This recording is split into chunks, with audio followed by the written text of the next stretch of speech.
Welcome back to War Thunder and welcome aboard the Puma, or as you say in Germany, Sd.Kfz.234-2, which is a rank 1 battle rating 2.7 German armored car with the 50mm Kampfwagenkanone 39-1 with 55 rounds and also a 7.92mm MG42 with 2850 rounds.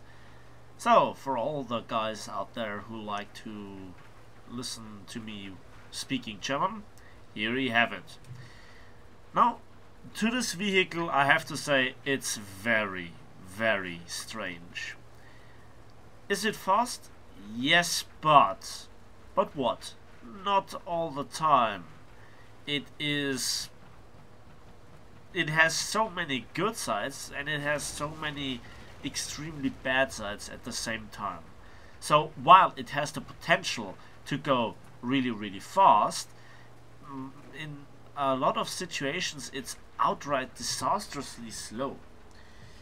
Now, then there is also the horsepower to ton ratio, and you might think that with a 210 horsepower engine for 11.7 tons you would have a nearly 18 horsepower to ton ratio, and that is correct. And you have a top speed of 90 kilometers an hour. That is correct. And also it goes backwards like that. Yes, but here is the thing. In the stat card it says maximum inclination 13 degrees. That is nothing.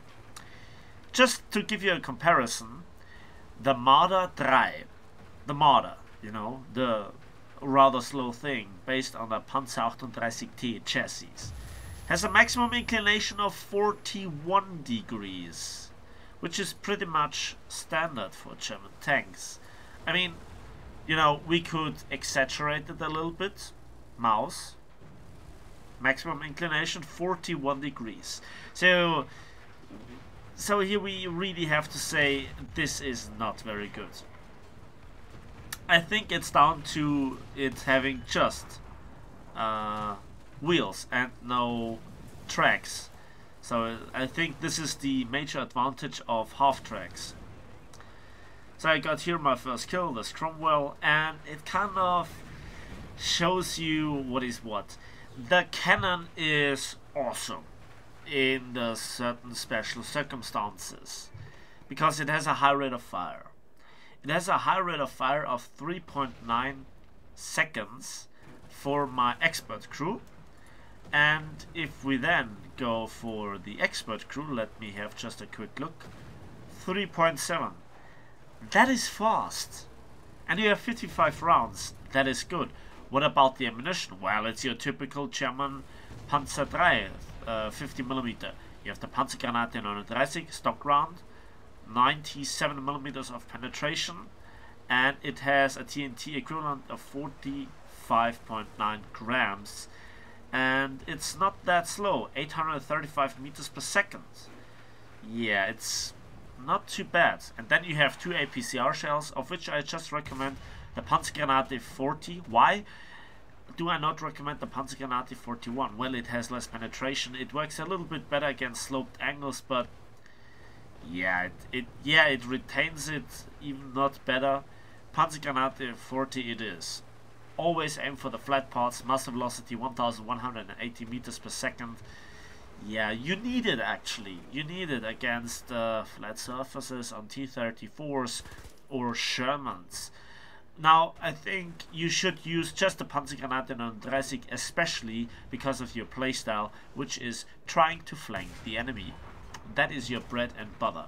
Everything from the front is dangerous, and that kind of limits the maps that you are best suited for.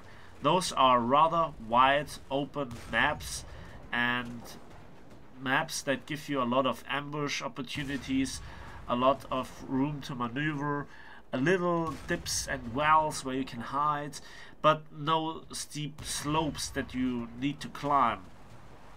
But yeah, so we have a big horsepower to ton ratio, but what it feels like, no torque. But I think it is not really implemented in the game right, in that sense that if the vehicle lacks traction because of the lack of tracks, then you know the wheels should spin, because the mobility is just insane, like the maneuverability. It's actually so maneuverable that it's damn right nearly uncontrollable. That is also very bad. Why? Well, you need to be precise with your driving, and also you need to take into account your rather bad turret rotation speed. 13.2 degrees for my expert crew, that is really not too good. And even if you go for a ace crew, 14 degrees per second, that is not good. That is really not good. Let's have a look at the Panzer 4G, just for example. That has the same turret rotation speed, and it's not very well known for having true medium capabilities, right? So I think still at the roundabout this battle rating, the Americans have here the edge with their M22 and also M24. They have higher turret rotation speeds, and I think the M24, let's put it into a crew. I have a turret rotation speed of, for an ace crew, for 24 degrees per second, so nearly twice that, and you really feel that. So again, this is where it really becomes apparent. Now, what is the closest vehicle that we have with the Germans? Actually, it's a premium, the Panzer 2H. It also lacks the turret rotation speed. It also has the great cannon. It has a much longer reload, granted that, like twice the reload. But it moves around. It can go everywhere. It has even a higher horsepower to ton ratio, but just a bit, of around about 19, something like that.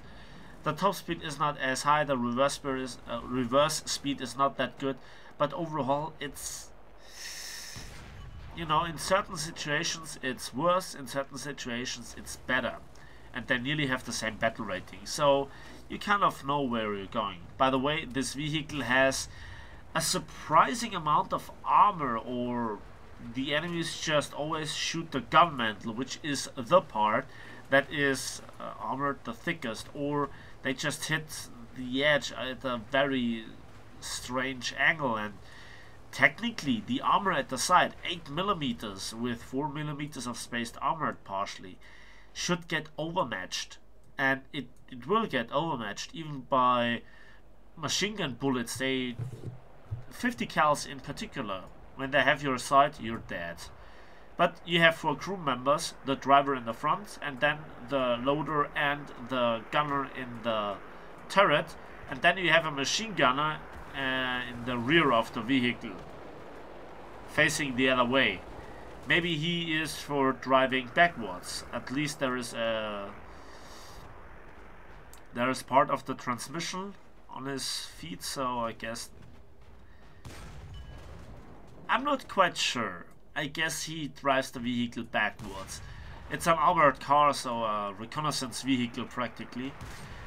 And as you can see, the rate of fire is really high. Now, I think this is the moment where I have to deal with this Sherman, and I'm just hammering the shells in. And it's really the T-50s, the T-34s, the Shermans that give you a hell of a problem. I would love to face other German tanks with their boxy design. But what about British tanks? Well, yeah, well, if you hit the hull, they are dead. If you hit the turret, still the shells sometimes don't go through. And that is more than surprising.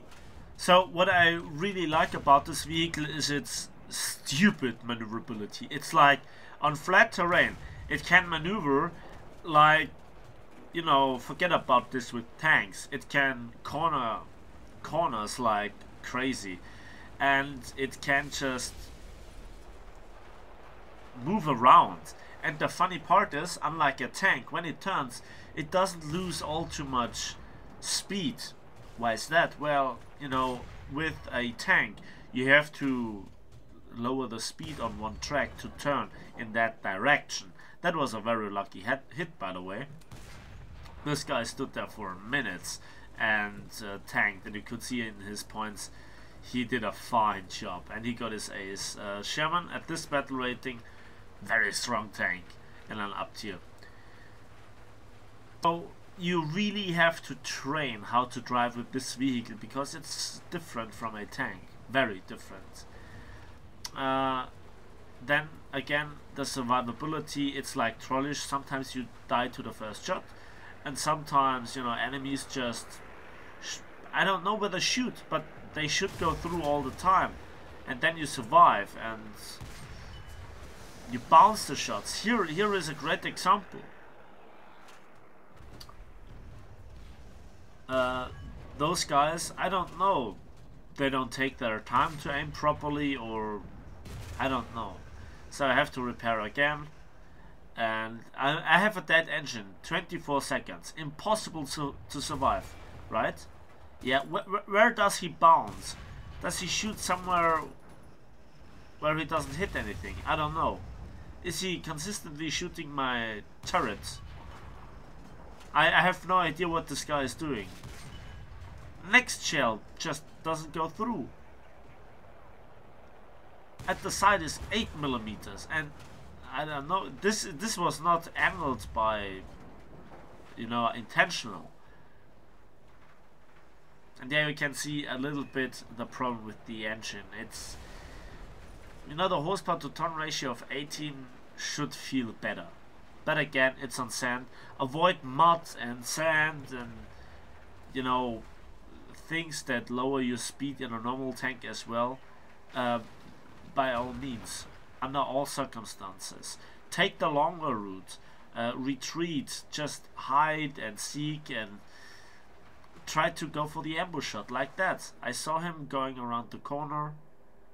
Where is he? Where is he? Ah, there he is. Proper aim for the crew compartment.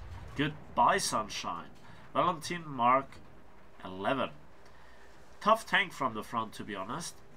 This guy, he saw what happened and he's preparing. I reverse, aim, and one straight through the front, and I can take my time. That's my 4th kill. So against not so heavily angled vehicles, this tank is actually pretty nice.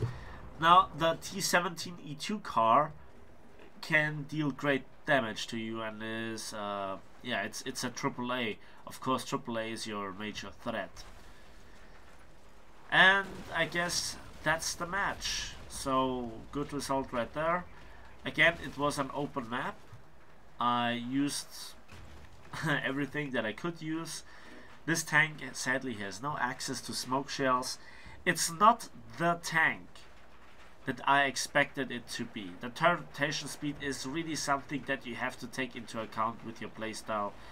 And overall, the tank is something completely different. I highly recommend playing it, trying it out, and test it for yourself. One thing that this tank obviously has not is survivability against rockets, and that is a shame, I have to say. So when you get attacked from the air, you are so thinly armored. Sometimes if the enemy comes from the right angle, machine gun bullets will do the job. While I think that Germany needs light tanks, just give them tanks with good handling, and not something like the RE251 that overall, yeah, it has good handling, but you know, the gun is power creep and not so good at the same time. And like the RE251, this tank seems to perform better at higher tiers. And that's my 3rd assist. And the match was about to end, and of course Hurricane Mark IV suicides into my tank with the rockets, you know, because that doesn't exist in RB. Jokes aside, that's it for me today. I thank you for listening and watching, And I hope you enjoyed this video. Give it a like if you did, subscribe if you want to see more, and we will see each other on the battlefields of War Thunder.